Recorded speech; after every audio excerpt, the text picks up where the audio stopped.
Coming up next, I'll tell you how to thrive in the coronavirus.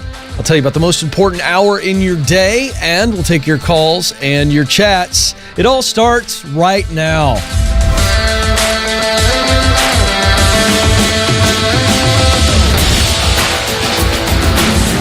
I am coming to you live from Ramsey Studios in Nashville, and you are joining a conversation about who you are, what you were created to do, where you want to do it, and how you can get there. It's all about you because you were created to fill a unique role. You were needed, you must do it. And the coronavirus and the work stoppage doesn't change the fact that you have a purpose and there's a contribution that you can make, should make, and need to make through your work. And I promise that even though this is a crazy time and we really don't know timelines, and anybody that tells you that they do is not to be trusted. But I can tell you this, we will come out of this thing, and I don't know what the new normal is going to look like, but I do know that people are going to get back to work. I know that people are going to want to go on vacation. They're going to want to stay at hotels. They're going to want to fly on planes. They're going to want to go to a restaurant or a bar. And I want you to just hang in there. Don't you quit. Don't give up right now. Don't you dare. 844-747-2577 is the number if you want to jump in on the conversation. You can also shoot your question to me via our chat window to the right of the video window. Also below me is an opportunity for you to help us spread the word. Our numbers are going up in this time, and we're grateful for that because people are needing some practical encouragement and real hope. And so we'd love for you to give us a thumbs up. Hit that thumbs up button if you're watching right now. Also subscribe and maybe share the show if you would. That would do a lot to help us out. Subscribe. We would be very grateful. Let's talk about how to thrive despite the coronavirus pandemic. An article from Forbes caught my attention, and I want to share a few things briefly with you. This is really, really good. The article from Rachel Montanez, good stuff here. Get some sunlight. If you think about the amount of time you spend commuting normally, and now you're at home and the opportunity to get outside, the sunlight is good for you, not just the vitamin D and all the health, but just simply getting outside. A change of pace, a change of environment is really good. Share an inspirational quote on social media. See, these are both, and all these things I'm going to share with you are actions that you can take that will keep you from getting stuck in a funk. Share an inspirational quote or a story on social media, something that's positive, that lifts you. Here's what I know. If it lifts you, it'll lift others. Recommend somebody. Get on LinkedIn or any of these other sites and maybe make a recommendation or endorse somebody. Help somebody else out. Reach out to someone in your web of connections and just encourage them.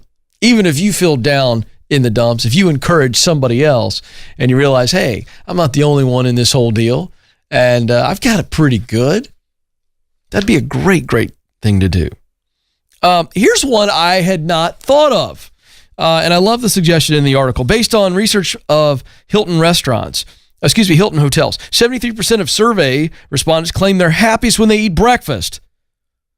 Despite that, only 22% say they have time to sit down for breakfast during the work week, with 40% skipping altogether. So, if you're at home right now, whether furloughed, laid off, or you're working from home, add breakfast to your day. Really does add something positive. And then think about what your ideal workday should look like upon returning to normal. Think about these things. What drains you? What gives you the juice, as I like to say on the show? And then think about this season, this time. What do you want to remember? What do you want your kids to remember? What are some things that you can do to shape this historical time to look back on and say, hey, you know what? We turned the lemons into lemonade.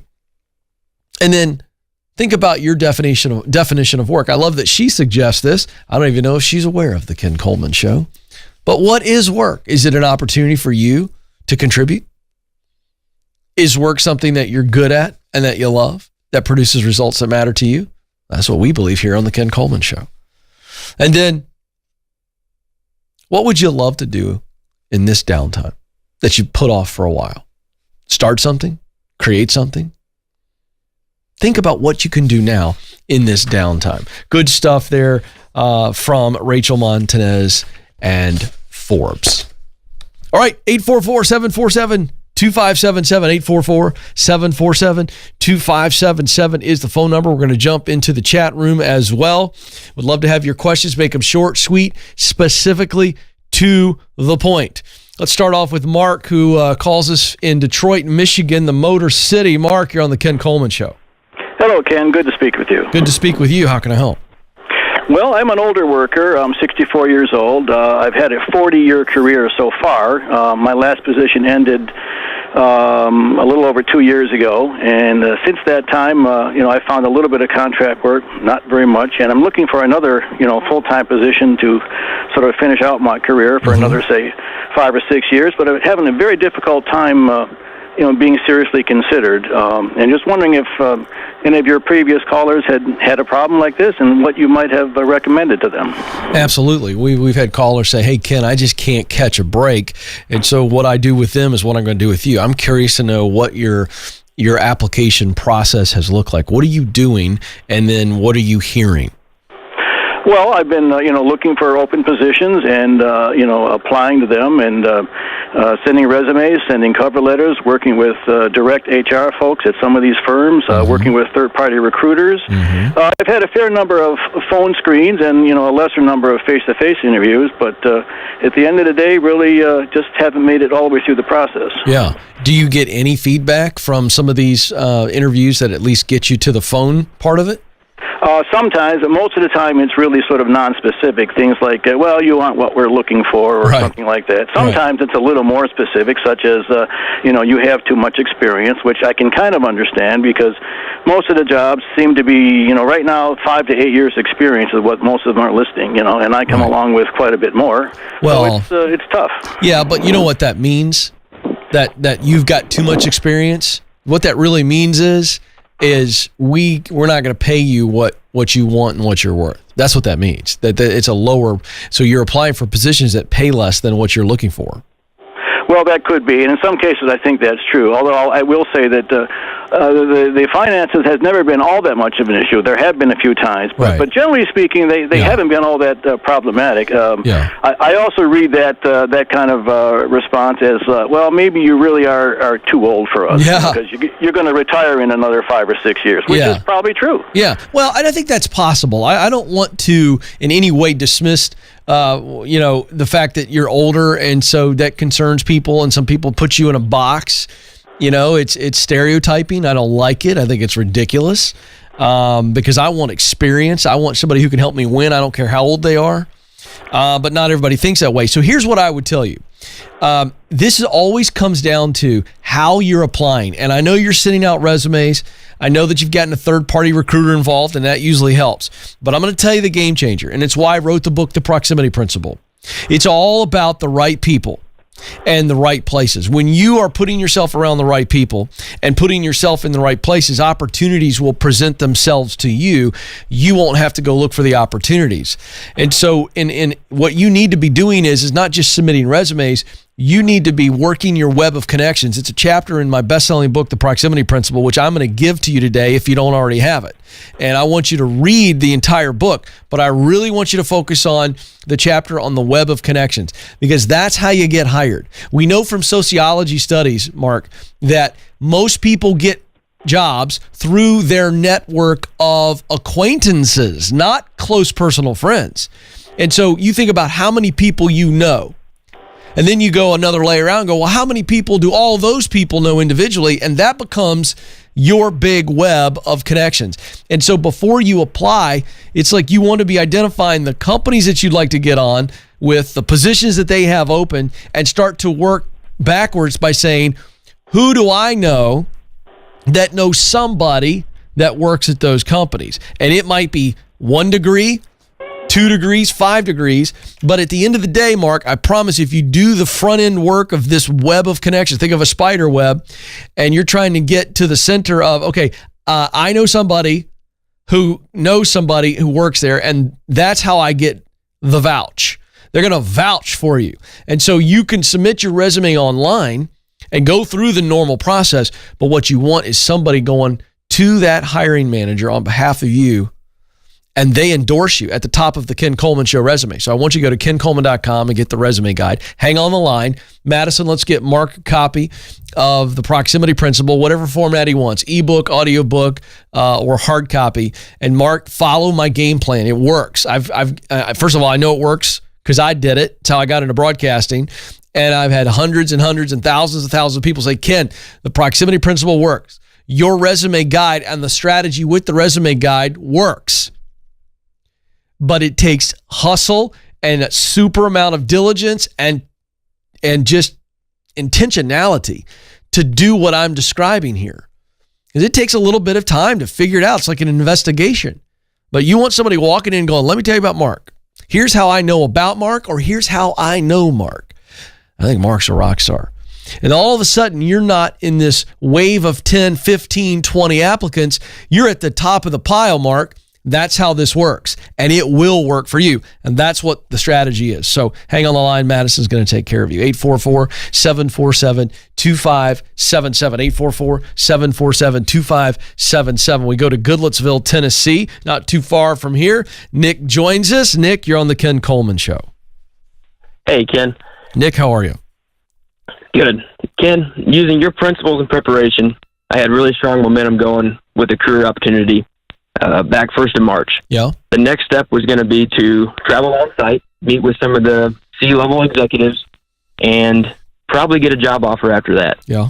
As you can imagine, everything's been put on hold, and I've been told to stand by.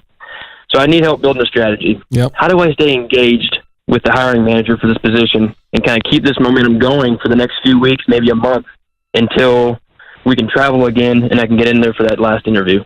Yeah, I think you can, and I think this is such a weird situation. I think there's a couple things for you to consider before we come up with the strategy, okay? The question is, what do you know about the company and how hard it is being hit by this situation? Is it getting hit hard? Is it in an industry that we're seeing a lot of job loss because consumers aren't buying those products or services?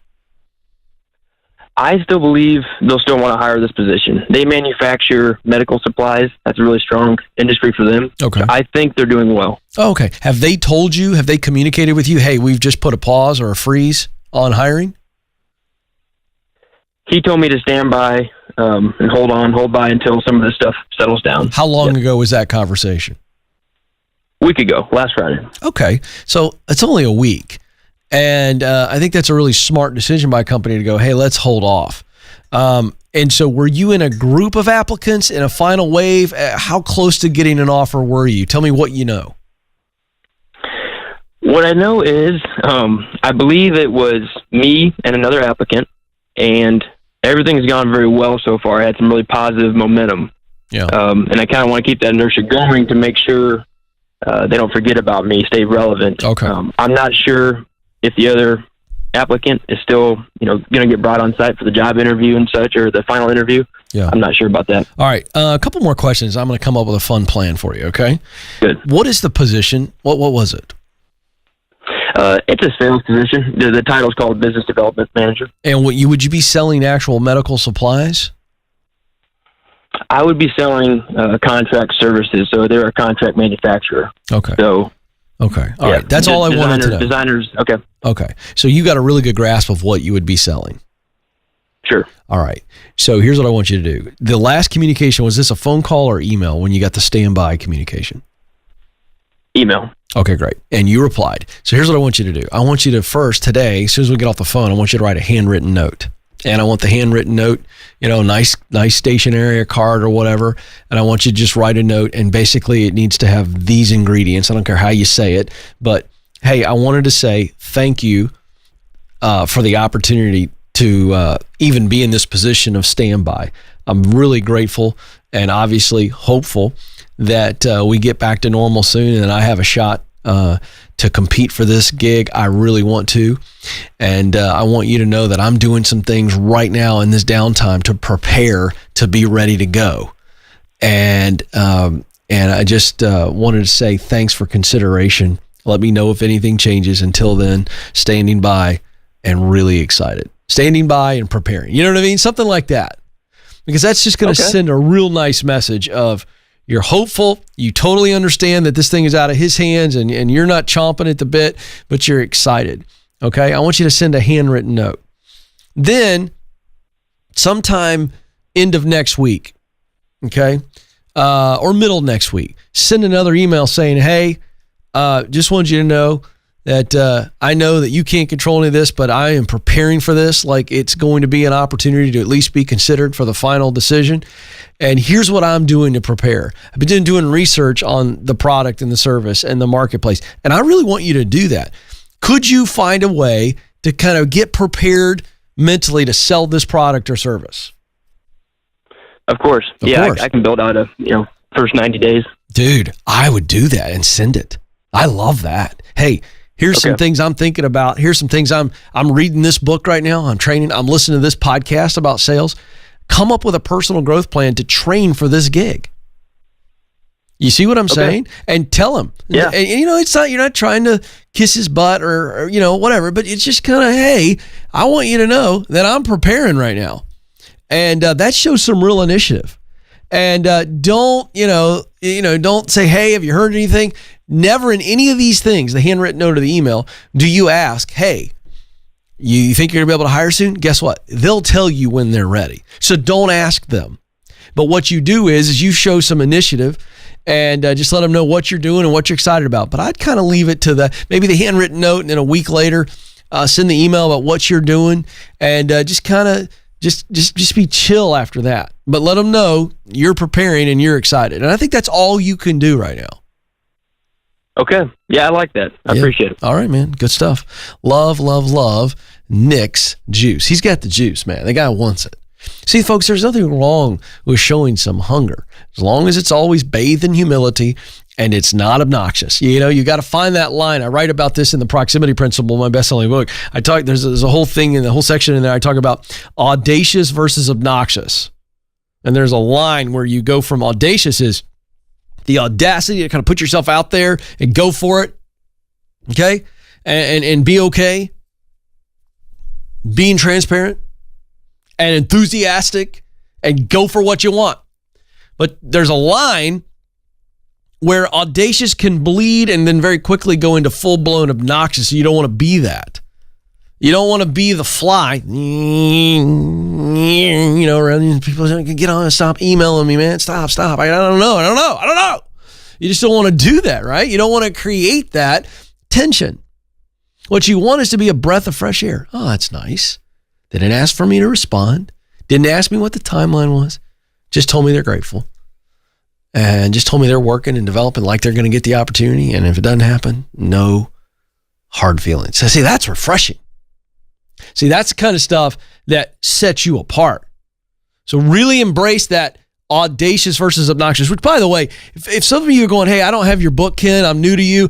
But if you like audiobooks, it's available right now. This is ridiculous. I can't even believe, it's really great. I'm glad we're doing it.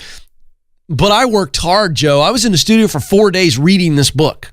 And we're selling it for $1.99 right now at DaveRamsey.com/hope. Gee whiz, folks. $1.99 should only get you about a paragraph.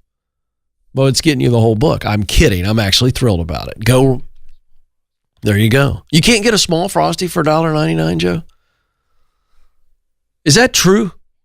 Can we verify that, Joe? Well, that's not a small.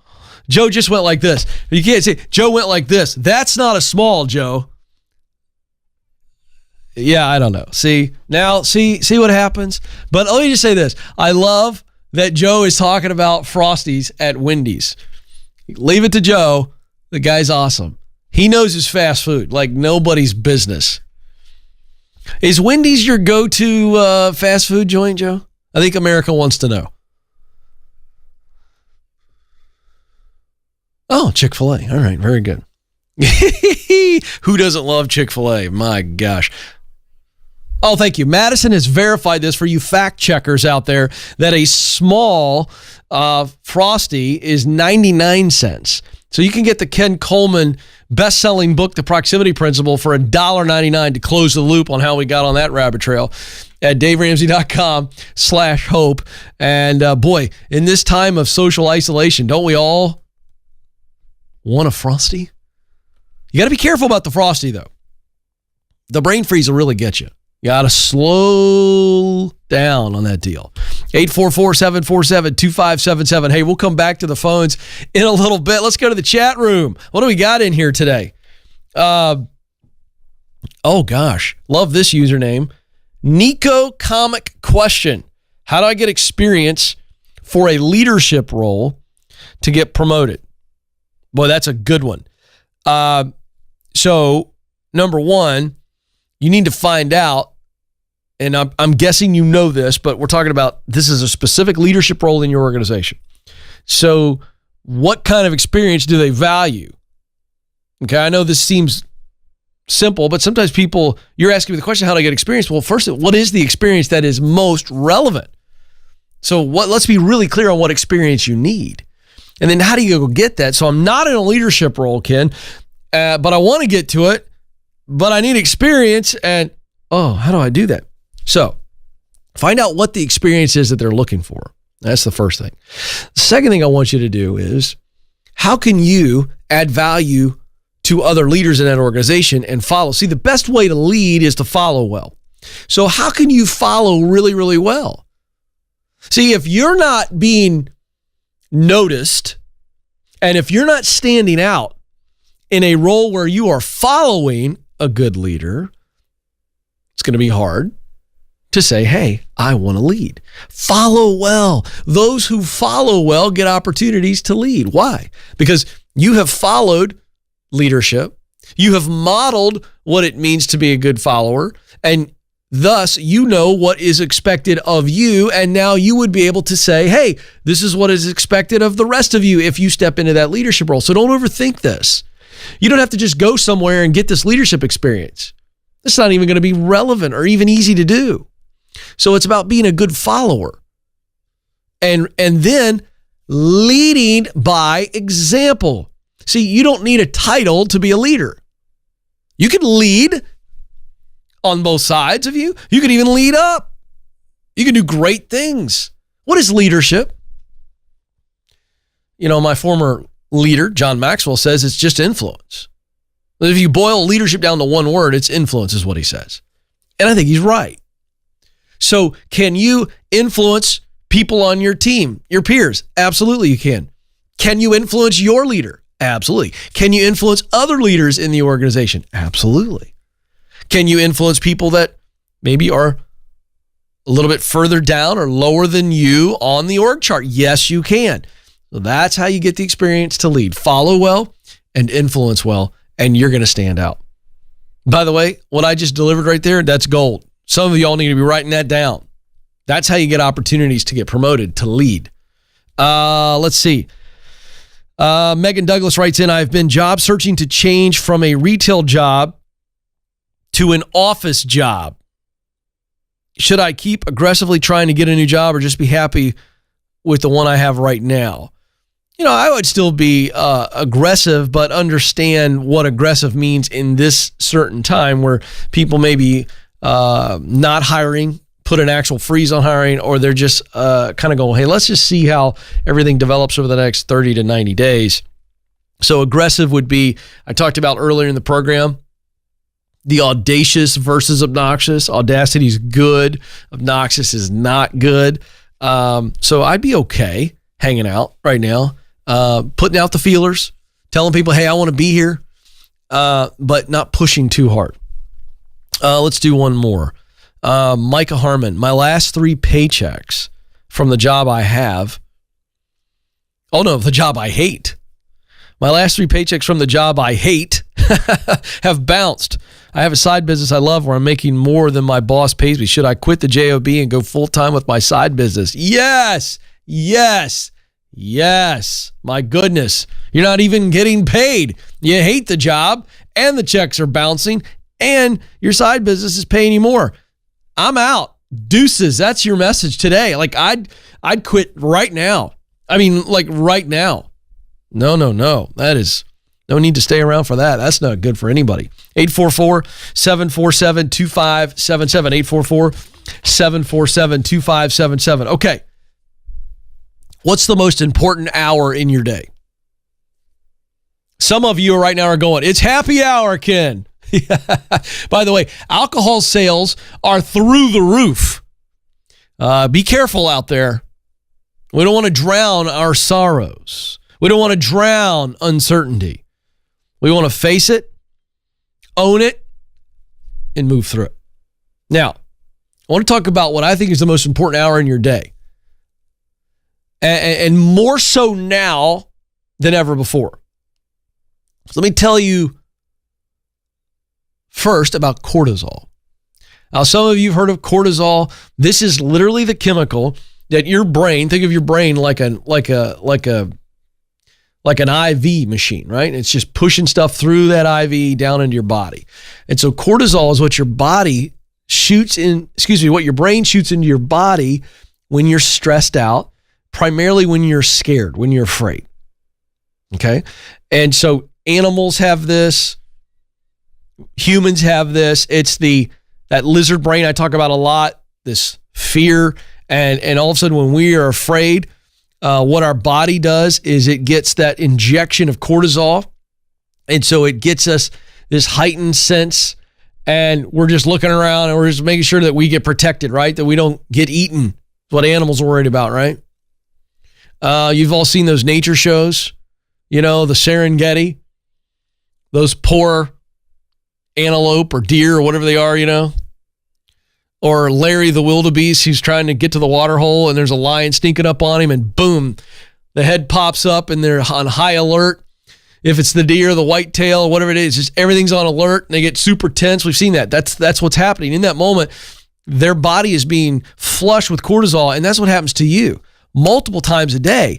And here's the really kind of scary part. For some of us, it lasts all day long, and our brain is just pumping the cortisol. Now, here's what you need to know. Your body actually eliminates cortisol in about an hour if you do something fun, something that essentially takes your mind off of what you're afraid of or what you're worried about. And if you focus on something else, then your body, it takes about an hour and your body starts to go, okay, let's flush that. Let's get rid of the cortisol. And we know that an activity, this is from science here, okay? This isn't my opinion, that an activity that engages your mind and your body is the best way to flush the cortisol out of your system. And so this could be anything from a walk and a talk. So last night, my wife and I, Stacey, we've been doing a lot of this. We took a 45-minute walk around the neighborhood. And we're walking, so we've got the physical, but then we're actually talking, and we're talking about positive things and dreaming a little bit and getting caught up on some of the funny things happening with the kids. And I'm telling her what's going on during the day.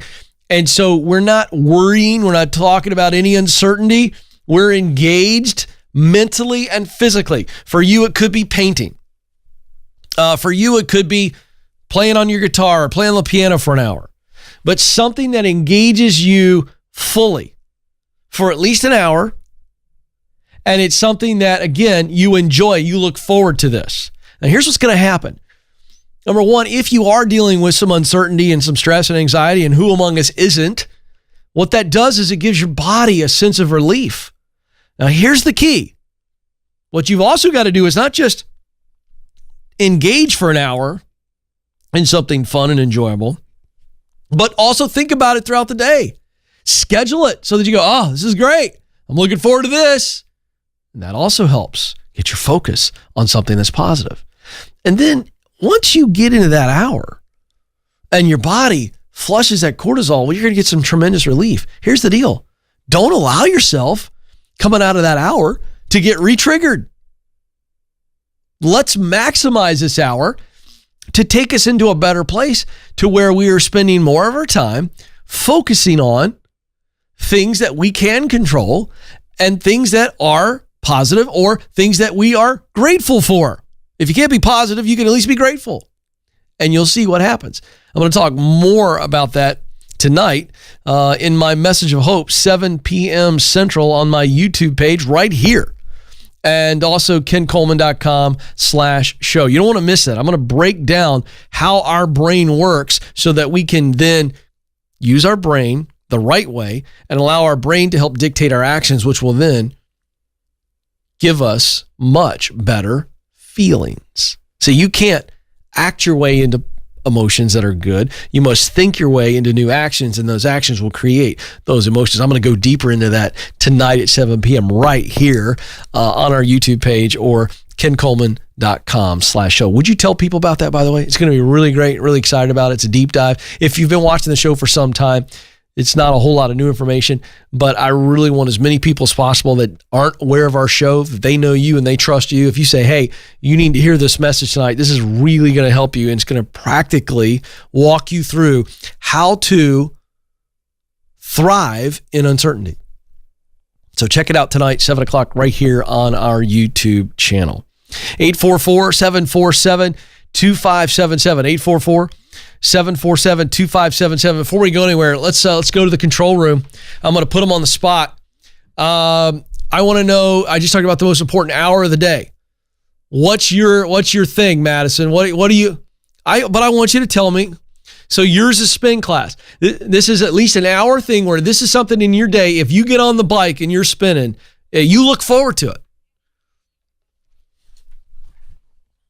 Oh, I love that. Can I tell folks that? So you spun last night for an hour and you were watching Real Housewives of Beverly Hills. Yeah, it's great. Felt good, didn't it? Not just physically, but mentally. Takes your mind off of all this stuff. I love it. Joe, I can't wait to hear your answer.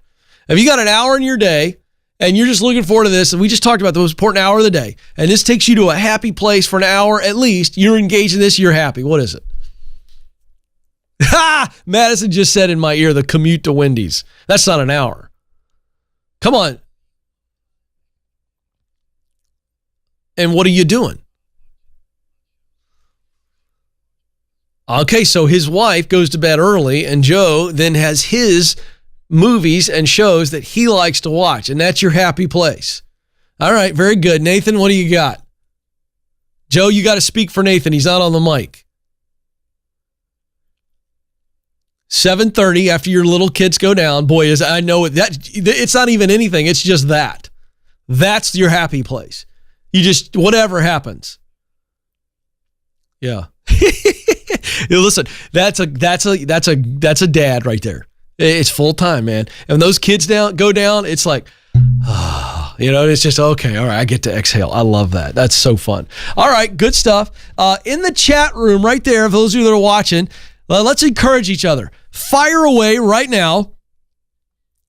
What's that best hour of your day? What's something that you are doing or you should do, and you're going, hey, if I could take 1 hour a day, I'm looking forward to this. And boy, this is just it's gonna release the cortisol. What is it? I want to see your answers. And let's encourage each other. Really, really fun stuff. Because by the way, when you're in that chat room, you're throwing out ideas. Some people right now really need these ideas, and they go, oh, that's me. That's me. I want to do that. I love it. Let me tell you what I like to do. I didn't share mine. I love to sit on the front porch in this nice weather, like tonight, last night. I like to sit on the front porch. Usually my wife or 2 or 3 kids will sit out there with me, and we just have a big time, and I am smoking a quality cigar. And boy, oh boy, a nice glass of red wine or a high-end bourbon with that. Just chill. And boy, that's a happy place. Whether I'm out there by myself or the family's with me.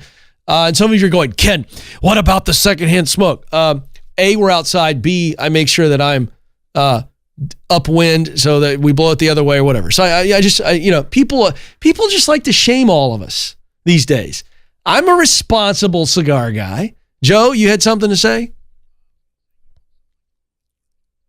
Well, I love my morning devotions. And on these nice spring mornings, I'm always outside. Always outside. Cup of coffee, glasses. No shame in my game. The full-length Restoration Hardware robe and some pajama pants under it with the moccasins. That's how I roll, right? Because it's a little chilly out there. It's a little chilly. Madison, you're put off by this? Yeah, she thinks I'm Cousin Eddie from National Lampoon. Well, listen, you got to be covered up. It's cold out there. I'm on the front porch, got Got to take care of yourself. All right, let's go to Sammy in Claremont, California. Sammy, you're on the Ken Coleman Show.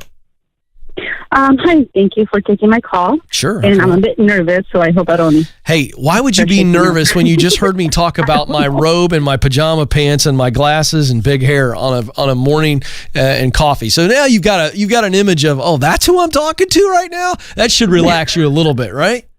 A little bit, yeah. See? The cigar thing did sound good, though. It does, doesn't it? It's fantastic. All right, how can I help? For sure. So, okay, I have been with the same company for 15 years and doing accounting for 4. And I need to know where to begin to get another job. We got laid off. Oh, I'm sorry. The layoff was supposed to be for 2 weeks. Yeah. And this is the 3rd week, and we got an email stating that that there was no due date as of yet. There was no what? Due date for us to go back. Okay. So they don't know when we're supposed to go back. Yeah, of course, right. So the 2 weeks is turning into who knows when. Okay.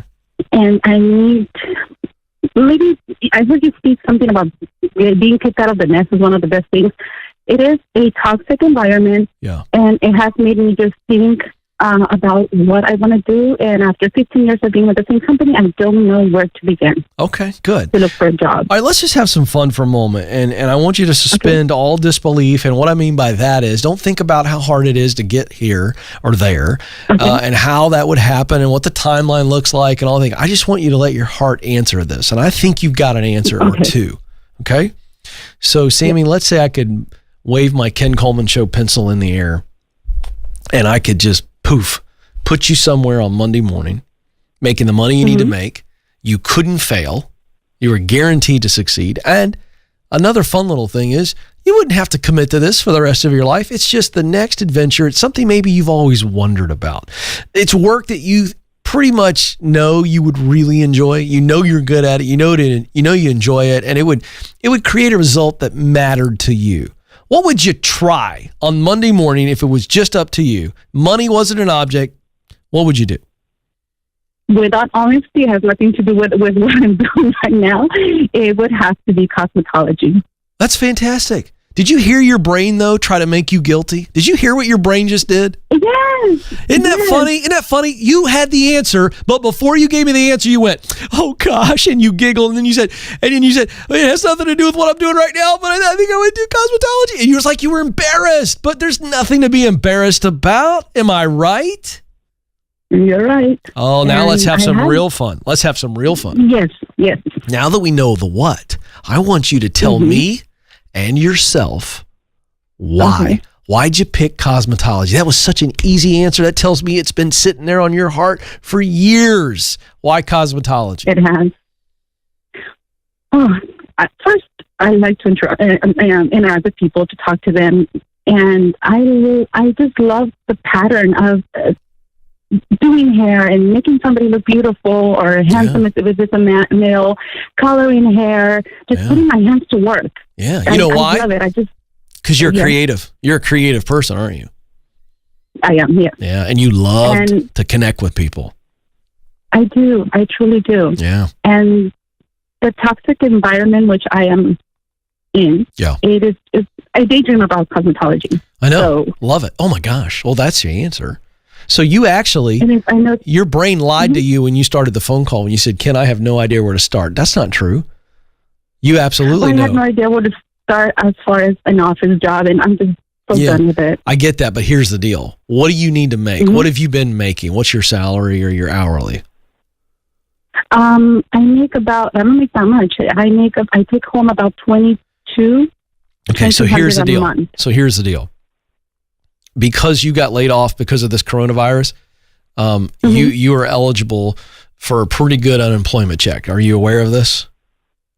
Yes. Okay. I have been following up, yes. Exactly. So in this situation, I would look into that. I'm not telling you have to file for unemployment, but I'm saying I would look at that because you're not somebody who, was making enough to where that would be a big pay cut. Okay. And so that's going to be pretty even for you. The other thing is be looking for any kind of hourly work that would equal out what you were making. So that's the other option. Okay. Just do whatever. Here's why, Sammy. This is short term.